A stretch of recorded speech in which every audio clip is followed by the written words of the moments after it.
Burning questions about the state of fire and emergency services in the nation's capital, D.C. public safety agencies have faced blistering criticism for the past several years for slow response times and failure in patient care, but the woman running point on reforms to emergency medical service announced this week that she'd be stepping down from the job, and she says the city's failure to make meaningful changes is putting lives in danger. She joins us in the studio. Dr. Jullette Saussy is the outgoing medical director of the DC Fire and Emergency Medical Services Department.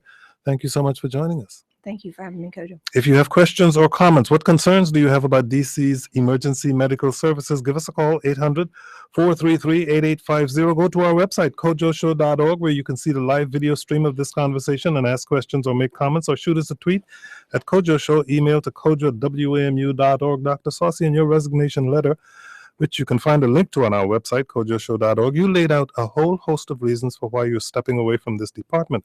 But why did you feel it was necessary to resign in such a public way? It wasn't intended to be public. The letter was written to the deputy mayor, to the mayor through the deputy mayor. So the public nature of this was not the intent. Yet you have no reluctance at this point, now that it has been made public, to speak out. Why? Because I resigned for reasons that I believe in. And I think I feel like that I have an opportunity and obligation as a physician to tell the truth and to remain transparent and accountable, much like I said as I took the job.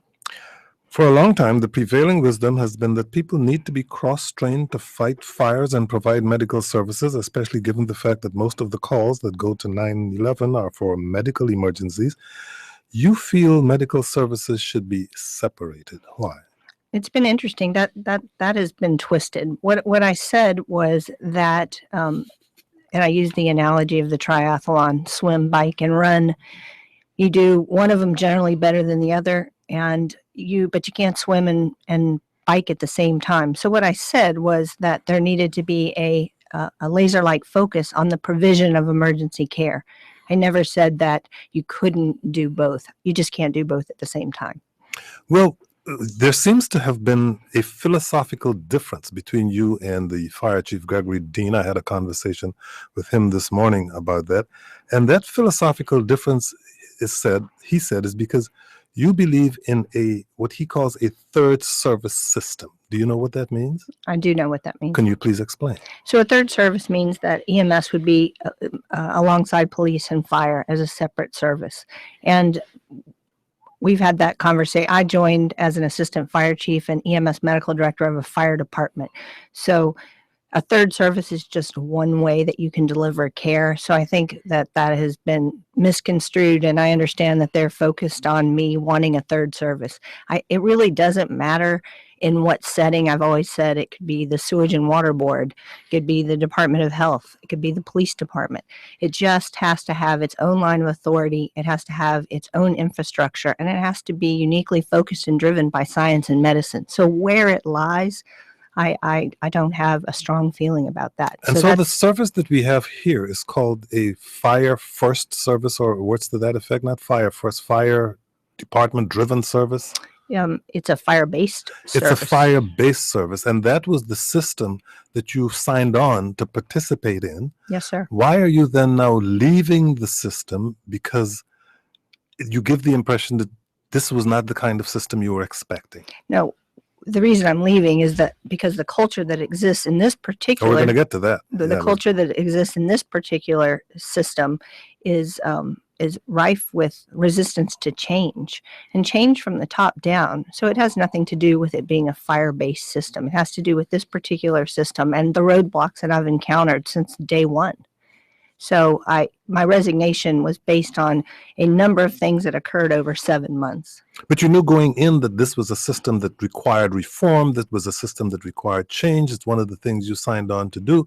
Are you saying that you were resisted, that you were blocked in your efforts to bring that change? That's what I'm saying. I'm saying even basic things like answering a radio and being accountable for returning back to service.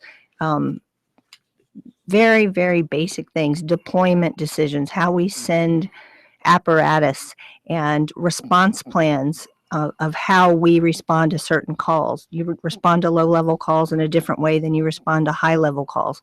In fact, I had written a deployment plan within months of that would have alleviated a lot of this. What happened to that deployment plan? I mean, again, this was not the vision.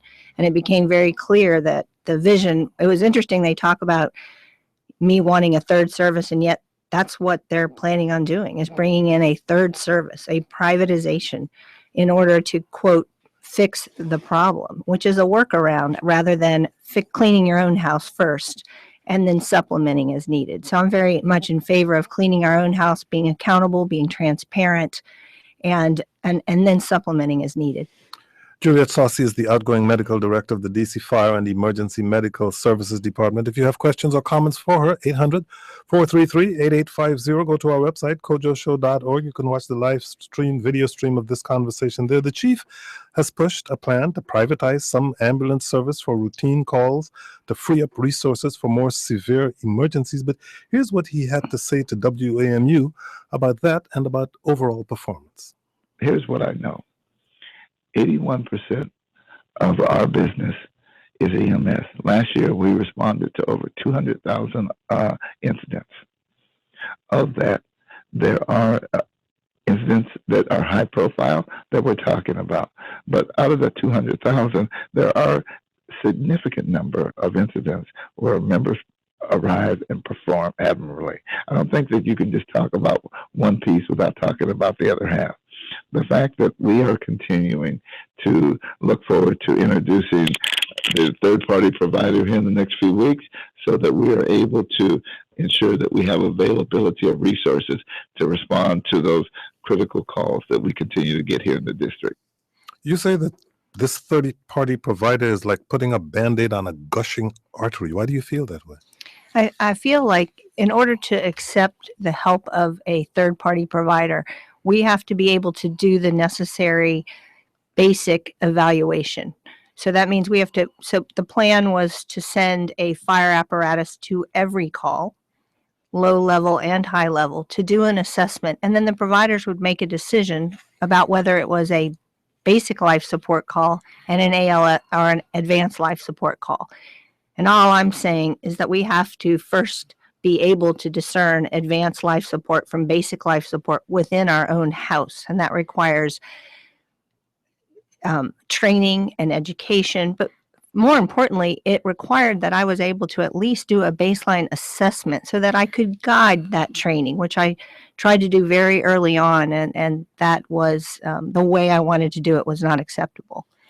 What does the way you wanted to do it? The chief mentioned something called a MMI Test. Did that have something to do with what you wanted to do? No, I think what he's referring to is that in the past several years, as some of my incredibly capable predecessors have tried to help reform, that they were the members were taken to a place called MMI, which is the Maryland Institute of Fire Rescue, something, and they were we traffic in acronyms in this area, right, so right, and notice. They were given a very public sort of exam, and the results got out, and it was a very unpleasant experience for our providers, and so what I wanted to do was quite the opposite. And that was, it wasn't a test, and it was an assessment. It was an assessment that was objective.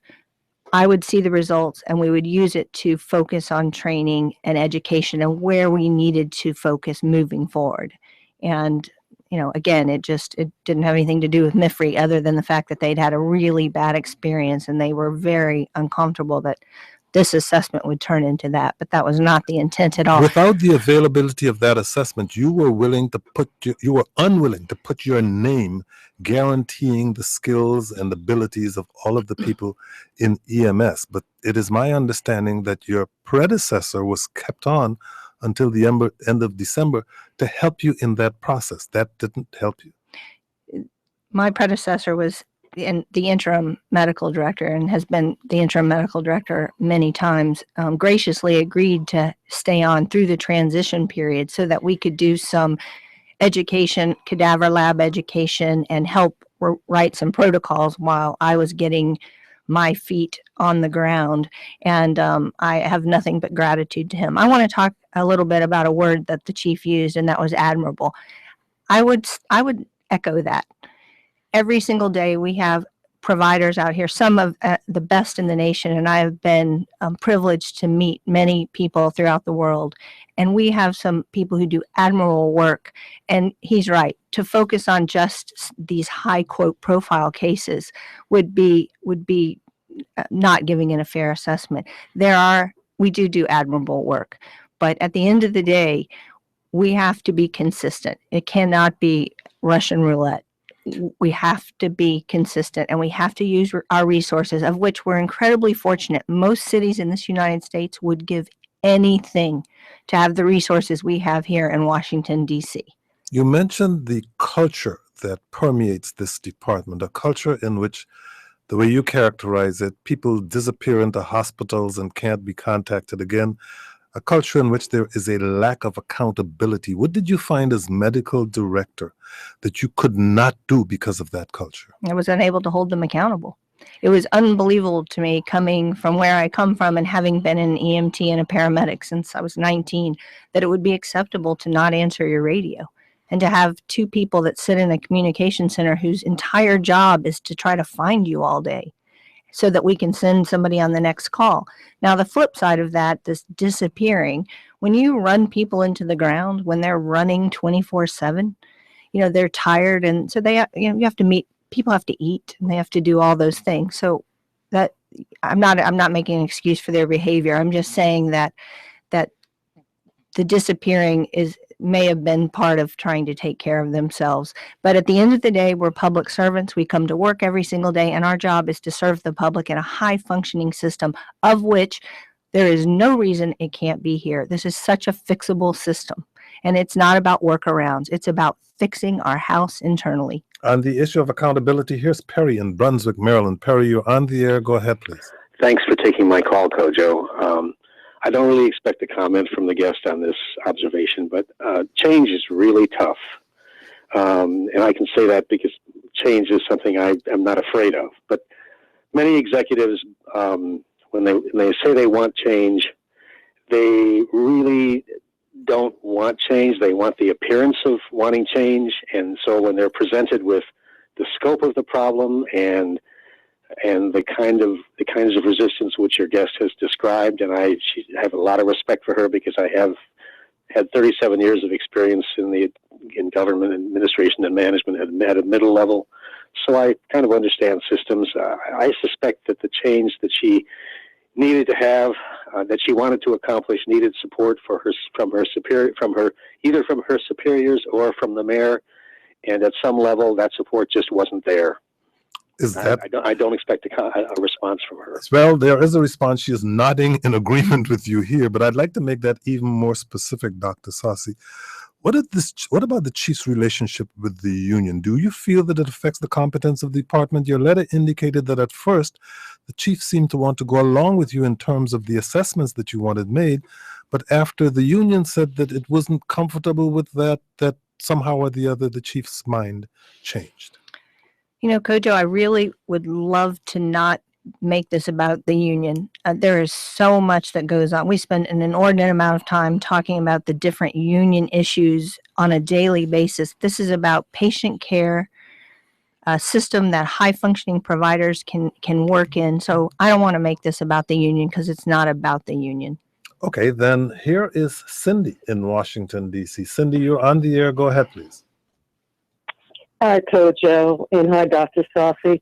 I wanted to come on today to first thank you for having Dr. Saussy on, and thank you, Dr. Saussy, for your courageous efforts on behalf of our community. This has been a chronic condition with DC Fire and EMS for over 20 years. We've gone through 12 medical directors, 2 of which have served in terms twice. That in itself says a great deal about this being a systemic issue that we're looking at, and that the focus is not patient care. Okay, thank you very much for your call. I wanted to get this call in because the caller identifies as Dr. Terry Chaudhary, who is the medical director for the PG County EMS department. Terry Chaudhary, you are on the air. Go ahead, please. Yeah, good afternoon, Kojo. Good afternoon, Juliette. Good to talk to you. I just wanted to essentially point out that the issue of third service is really a non-starter. Fire-based EMS can work very well. However, there is a real problem when medical accountability is such that a medical director reports to a fire chief. Think of the equivalent set of circumstances where a doctor or a firefighter were to report to a medical doctor regarding how to fight fires. I mean, they fit together well. We don't have a lot of time, but you seem to have touched on a fundamental issue that I'd like Dr. Saussy to address, because Dr. Saussy, what you say is that despite being the medical director, you did not have the authority to make changes yourself. You had to go to the head of the department, who is essentially or trained essentially in firefighting. Right. I think Dr. Chaudhary makes a really good point. It is difficult for a medical person, a medical director, to report directly to a fire chief. We have two very different functions, two very different focuses, and it's often met with resistance. And in this case, it was met with very high level resistance. And I'm afraid that's all the time we have. Dr. Terry Chaudhary is the medical director for the Prince George's County EMS Department. Thank you very much for calling. Dr. Saussy, thank you very much for joining us. Thank you, Kojo. Jullette Saussy is the outgoing medical director of the DC Fire and Emergency Medical Services Department. We're going to take a short break. When we come back, DC-based writer Paul Goldberg, who you may know as the man behind the Cancer Letter, but he's got a new novel out. It's called The Yid. I'm Kojo Nandi.